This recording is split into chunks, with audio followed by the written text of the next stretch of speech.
Hey there. Don't let your heart be troubled. Jesus has this grand invitation. Trust God. Trust also in Jesus. And now we make that concrete. We're looking today at some of Jesus' statements in John chapter 15, making that concrete by abiding. I want to make today an experiment in abiding. Jesus says, abide in me and I will abide in you. So take a moment right now. Now, abiding is something that we do primarily with our mind. And so allow your mind to be aware of the fact that God is here right now. And I'm talking with you, but I'm not depending on me talking. I'm depending on God. I'm calling on God. I'm inviting God, and you do that. So relax your body. Our body's a part of this. Just let go of whatever tension, concern, ungratified desire, resentment has been occupying, tensing your muscles. Just let everything relax. Your eyes, your shoulders. Take a deep breath. This is the breath, the Spirit of God. Invite God to speak to you now. Take a look at your world over the last day, scale of 1 to 10. How much trouble has been in your world? And then just take a look at your heart, scale of 1 to 10. How much peace is there in your heart? And invite the peace that Jesus offers us as a gift into you right now. And then hear these words. Don't feel guilty about not doing them enough. If that thought should occur to you, Jesus is not in that particular thought. Receive them now as an invitation.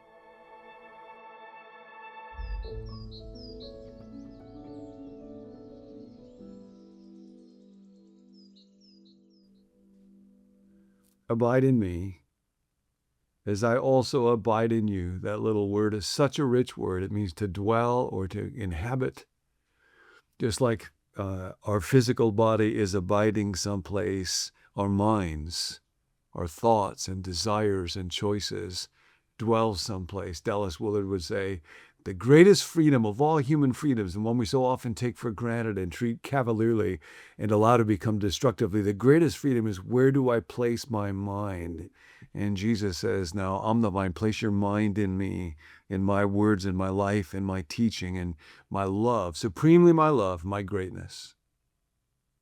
Remain in me, abide in me as I abide in you. No branch can bear fruit by itself. It must remain in the vine. Neither can you bear fruit unless you abide, remained primarily in your mind with me. I am the vine, you're the branches. If you abide in me and I in you, you will bear much fruit. Apart from me, you can do nothing. If you do not abide in me, you're like a branch that is thrown away and withers. Such branches are picked up, thrown into the fire, and burned. If you abide in me, and my words abide in you, ask whatever you wish, and it will be done for you. This is to my Father's glory, that you bear much fruit, showing yourself to be my disciples. Now, what does Jesus mean when he talks about bearing fruit? Well, think of being fruitful. Think of the fruit of the Spirit. Love, joy, peace, patience, kindness, goodness, gentleness, faithfulness, and self-control. And then that will result in exterior things as well, in adding value and making a difference and helping point other people towards God, in generosity, in servanthood. But of course, it's possible for somebody to look fruitful or to have lots of externally impressive accomplishments in their life, even spiritually, and yet not be fruitful on the inside. So it begins on the inside by bearing this kind of fruit. And Jesus says, now what you want to think about is not trying hard to be more fruitful. Doesn't do the branch any good to strain. I got to be really fruitful. I got to conjure up more love and conjure up more peace or have real impressive accomplishments. No. My job is to abide. Now, Jesus, will you be with me? Will you be in my mind? Will you pour out love and joy and peace and patience in me. Here's the thing about abiding. Your body's going to abide someplace. Whether or not you want it to, on purpose or by accident, it's going to be abiding somewhere. And your spirit or your mind, that is my thoughts and my desires and my decisions, they will be abiding someplace. And if I allow them to abide in the wrong place, that way is death. There's a very unlikable, destructive character in the East of Eden by the name of Joe. This is what Steinbeck says about him. Now, this is abiding. Think of abiding when you hear this. Misabiding, wrong abiding. He had built his hatreds little by little, Joe had, beginning with a mother who neglected him, a father who alternately whipped and slobbered over him. It had been easy to transfer his developing hatred to the teacher who disciplined him, and the policeman who chased him, and the priest who lectured him. Even before the first judge looked down on him, Joe had developed a fine stable of hates toward the whole world he knew. Hatred cannot live alone. It must have love as a trigger, a goad, or a stimulant. Joe early developed a gentle, protective love for Joe. He comforted, flattered, and cherished Joe. He set up walls to save Joe from a hostile world. If Joe got into trouble, it was because the world was in an angry conspiracy against him. Aren't you glad you never indulge in resentments like this? Hostile, self-pitying thoughts? See, that way, abiding in those kind of resentments will produce a certain kind of fruit of self-pity and isolation and ingratitude and a loss of love and a loss of joy. And it is possible for me to abide there from one moment to the next. But that's not the invitation. So again, right now, deep breath and invite Jesus to abide in your mind as you seek to abide in him. I will give you a wonderful picture of this. This is not from John Steinbeck. This is from Dallas Willard in his little book, Renovation of the Heart. And he writes about the secret to this peace. Jesus says, "My peace I give to you." The secret to this peace, as great apprentices of Jesus have long known, is being abandoned to God. The person who is heartily abandoned to God knows that all shall be well because God is in charge of his or her life. My peace is the greatness of God. And this is not something I strain to try to believe, it just is. I am not the one in control of outcomes. So just say that for a moment now. I am not the one in control of outcomes. And then smile, because it's real good you're not. And me too. And then here's the picture of abiding I invite you to carry into your day.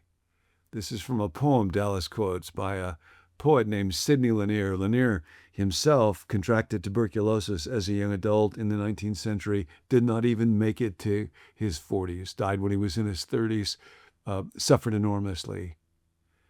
And he wrote a picture of abiding in God taken from a little animal called a marsh hen. Now, this is a real humble animal, sometimes called a mud chicken. The mud chicken, not particularly lovely, not a songbird, kind of an ugly cackling song, kind of a weak flyer, and yet a beauty to its life. As the marsh hen secretly builds on the watery sod, behold, I will build me a nest on the greatness of God. So now pause a moment. Invite God to create that little nest inside you that's built on his greatness, on his goodness, on his love, on his care, the one who created the world and is superintending its redemption. I will fly in the greatness of God as the marsh hen flies in the freedom that fills all the space twixt the marsh and the skies. So now sometimes today as you abide in God, then you fly. We're pretty poor flyers, but there'll be moments of inspiration. You'll see somebody and God will give you the grace to notice them and to think of something encouraging or truthful or confronting and challenging or generous to say to them or to do for them. You'll have moments today of flight where you're being carried along by a power greater than yourselves. That's part of abiding.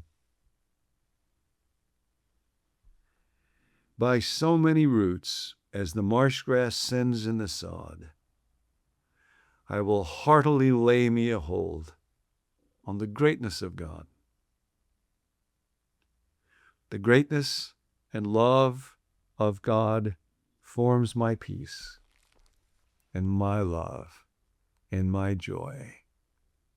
Today bear fruit, love, joy, peace, patience, kindness, and so. Not by straining really, really hard, not by abdicating. Where do I allow my mind, my spirit to abide?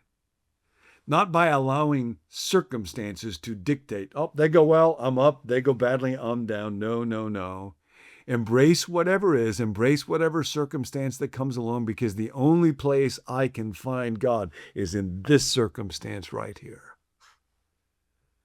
And like a little marsh hen builds its nest in the sod, I will build my nest on the greatness of God. Don't let your heart be troubled. Let this day be an adventure in abiding.